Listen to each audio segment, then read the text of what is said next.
And now I'm going to come on to Christmas Cactus.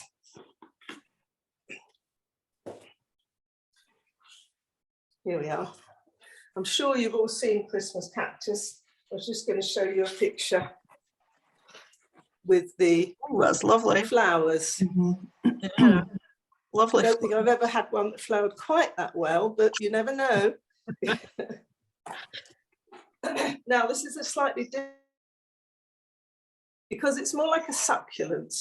The leaves hold the moisture, and so you have to propagate it and make new ones in a slightly different way. You can see that each of the stems has lots of little leaves on it, which are made up of small leaflets. And it's quite straightforward, really. What you need to do is literally pull off 3 or 4 at the joint. Sorry, I'm just getting used to using this camera. Here we are. Yep. 3 or 4 little leaflets like this. But what we have to do with them, so you can take several, always from the end, each one from the end, is we've got to let it callus over. In other words, we've got to let the end you've pulled off dry. If we don't, it might rot when we try and pot it on and grow it on to get roots. So for a day or 2, after you've taken your cuttings, leave it just out in the open air to dry off, and what we call callus over this end or dry up that end. After you've done that, then you are able to pot them on. Now, again, what we want is a mixture of compost, mixed either with something like perlite, again, half and half, or sharp sand.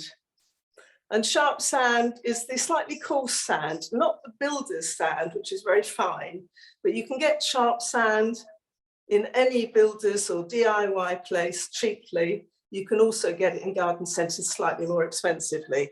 But what this is going to allow is that the compost will drain really well, and so there should not be rotting off. So I would mix perlite half and half, and again measuring it out as we did before, either with a spoon or with a container, whichever is easiest for you.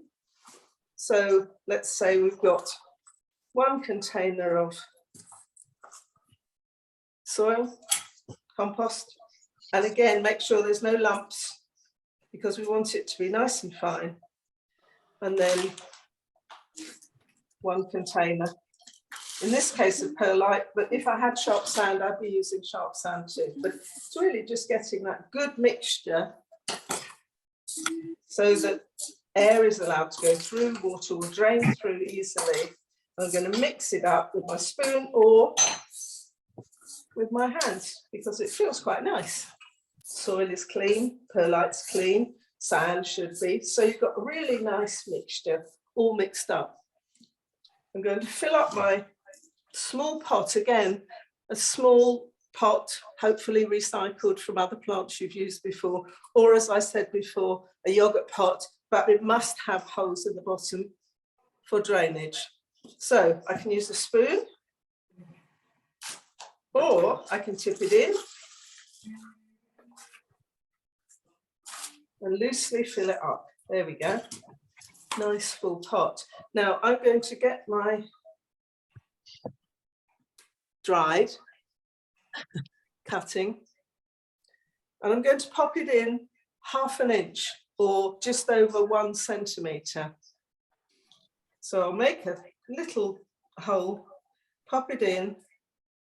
What you want to do is to be able for it to stand up. Now mine is standing up and it is only in about 1/2 inch. The reason for that is the more of this cutting you put in, the more likely it might be to rot off. So what we want is just for it to be able to be in the mixture and stand upright I wouldn't put too many in one, because if they touch, you can get rotting off as well. So it's probably better just to have one in each pot. Sometimes if I've got trays of small plants, which I get for summer bedding, you can have a tray which has 6 holes, and you could put perhaps 6 in that and keep them all together. That should be, I'm just checking the temperature. You need a temperature between 18 and 24 centigrade. So it tells you how really better not to do it now. Do it sometime like May, when the light levels are higher and you know the nighttime temperature is going to be not too low, and the daytime temperature is good as well. So you keep that at a warm temperature of 18 to 24 centigrade. You can mist it, you can water it very sparingly, because although it needs water, it doesn't need too much. So again, using your nice, gentle watering on a tray, which you kept. You can reuse so much plastic, which is really useful because so much comes. So a little bit of water, let it drain through, which it will with the mixture that you've made. And it can take 3 to 12 weeks to root. So don't be in too much of a hurry. But once it does, you can pot it on into, again, a mixture of well-drained compost, and hopefully have a lovely big bushy Christmas cactus for next year, or at least the start of one too.